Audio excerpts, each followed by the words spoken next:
Boa tarde, meu caro e minha cara.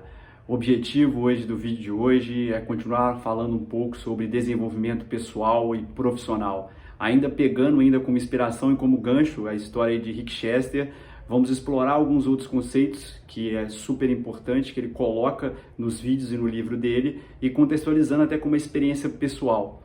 Ele abordou um ponto que ele fala sobre as derrotas, né? Ou seja, as pessoas quando colocam em si um objetivo na vida e canalizam a energia dela naquela direção, ela vai ter algumas derrotas ao longo do caminho, que faz parte da vida e ela precisa daquilo para evoluir. Mas não é fácil, né? Quem já viveu ou está vivendo uma derrota sabe o quão doloroso é perder um jogo, né? Eu lembro de aspectos, às vezes, até da minha vida pessoal, de quando eu tive que abrir mão da faculdade particular porque eu não tinha condição de pagar. E eu, na minha cabeça, eu não tinha concepção de que eu estava ali que eu poderia mudar, né? Então, na minha concepção é o seguinte, se meu pai não pode pagar, eu não posso fazer, eu vou ficar em casa. E isso foi uma derrota muito grande, que eu fiquei num momento muito crítico, né? Porque era uma coisa introspectiva, que eu me sentia ali, como diz, perdido, me sentia que eu não tinha condição de me levantar, ou seja, não dependia só de mim, até que eu consegui mudar esse pensamento, né, e de entender que dependia sim, primeiro, de você se recompor, de você reestruturar e de buscar aspectos internos para você colocar para fora e mostrar aquilo que você veio, né? Então você que tem esse poder de transformar a sua vida. E aí um segundo ponto que ele coloca é a respeito da diferença básica, né, entre necessidade e vergonha. E aí esse momento eu já lembro de um momento um pouco mais à frente na minha vida, que eu já estava fazendo universidade, já estava como estagiário de operações no shopping, e eu fazia a venda de água no Mineirão, na feira de carros do Mineirão em Belo Horizonte, para poder fazer um complemento de renda nos domingos, né? E isso foi um problema até certo ponto, porque algumas pessoas falavam, pô, mas você está passando fome, você está passando necessidade, o porquê, né, que você está tomando essa ação? Olha, primeiramente é um trabalho digno como qualquer outro, né? Esse é o primeiro fato. Vender água não é demérito, vender bala, vender o que for, não é demérito para nenhuma pessoa. É uma situação de necessidade que às vezes as pessoas precisam fazer um complemento de renda ou a própria renda propriamente dita ali para ela sustentar. E eu não via dessa forma. Eu acho que eu lembro muito bem que a primeira vez que eu fui, eu fiquei ali 2 horas ali próximo à feira naquela rua lateral.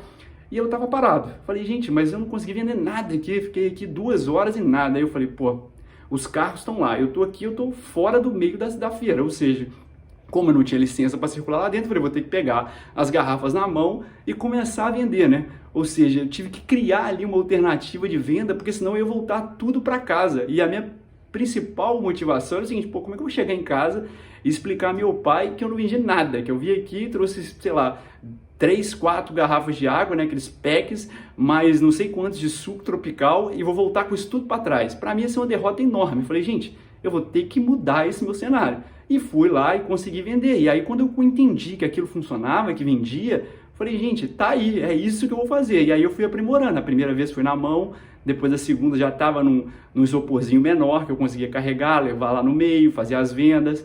E isso, gente, não foi demérito. E por outro lado, eu vi isso como uma coisa muito boa, ou seja, eu sentia ali o varejo, né? Ou seja, eu voltava um pouco àquela questão do Ceasa, que são coisas boas, estar ali participando, estar contribuindo, e além do mais, estava vendendo, estava ajudando, estava contribuindo e fazendo uma receita extra, que para mim era importante.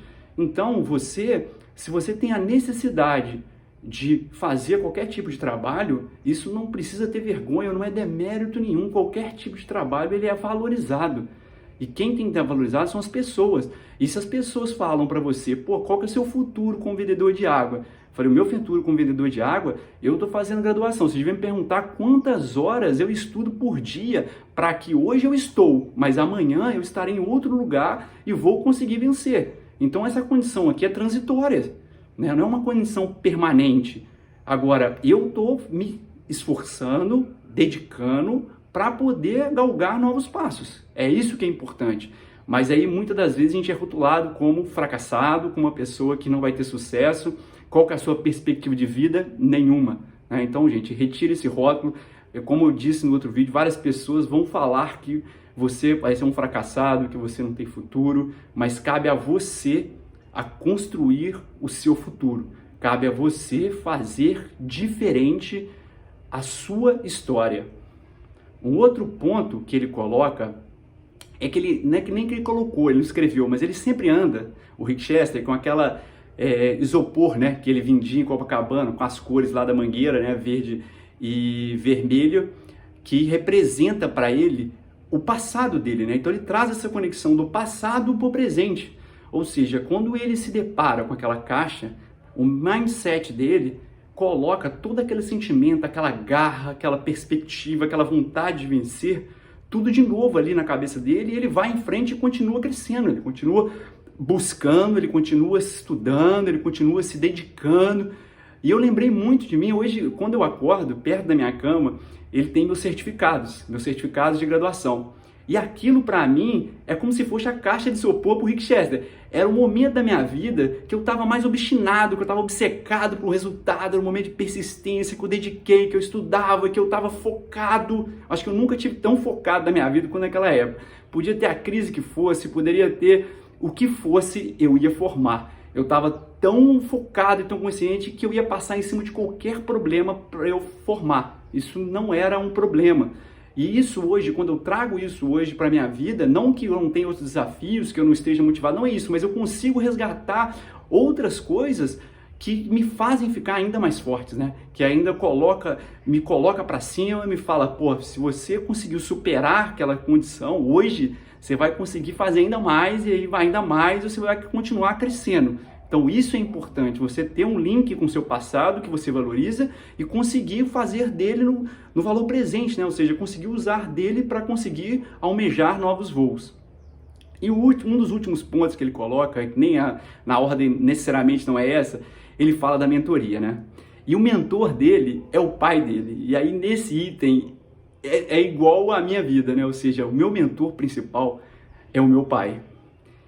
Meu pai, ele saiu de uma pessoa de classe baixa com o pai dele, conseguiram construir uma empresa no Ceasa, construíram uma empresa grande, ganhou muito dinheiro, foi um empresário de sucesso e, por ventura, por vários itens da sua vida, ele veio a falir. Então eu vi ele recomeçando do zero. Isso para mim foi uma coisa que me marcou e falou, pô, se meu pai pode recomeçar e fazer tudo do zero, há, sei lá, 2, 3 anos atrás, ele andava de carro importado. Se hoje ele vai a pé fazer venda de carvão, de água, quem sou eu? Eu vou poder fazer tudo. Se ele faz isso, eu consigo buscar força e faço o que for preciso para poder crescer. E isso era um alimento muito forte.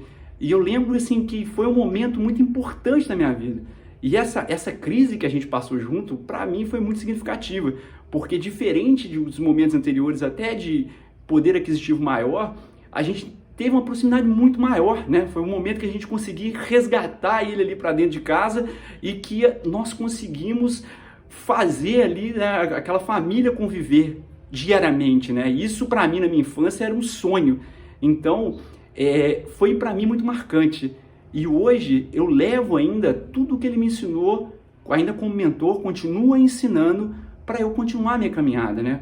Ou seja, não existe problema, não existe adversidade, não existe empecilho. Quando você quer alguma coisa, ninguém é capaz de escutar. E a sua capacidade de visão, porque o que me marcava era que eu falei, gente, meu pai na condição que ele está hoje, como é que ele consegue enxergar que ele vai recuperar ou vai reestruturar o que ele tinha, né? Como é que ele tem, né, essa confiança, essa coisa de visão, né? Ou seja, quando você está numa condição adversa, muitas das vezes você não consegue enxergar o êxito, mas ele via. E eu aprendi a enxergar com esses olhos. Então hoje, independente da situação que eu me encontre, eu consigo olhar para frente e ver que vai ter solução, que eu vou conseguir sair de qualquer situação adversa que tiver. Então, pessoal, os pontos são esses. Ou seja, tenha um mentor, defina uma referência de pessoa para você, uma pessoa que te faz inspirar, que te inspira para poder galgar novos sonhos. Isso é extremamente importante. Não se abale com as derrotas, elas fazem parte do processo, né? Ou seja, você precisa delas para crescer. A parte do símbolo que eu coloquei, né, na parte de conquista, é importante você ter essas pequenas conquistas que você tem na sua vida. Faça um elo com ela, aquele momento que você estava mais empenhado, mais dedicado, e traga isso para a sua vida atual. Toda vez que você tiver alguma decepção ou algum momento de fraqueza, você vai olhar aquele objeto e falar, gente, eu passei por aquilo, eu já vivenciei isso e eu vou continuar em frente, né? Eu vou continuar caminhando. Traga isso para sua vida, faça diferente, consiga fazer as coisas de uma maneira mais singela. Forte abraço, se cuidem, trabalhem bastante, foco, fé e força. Um abraço!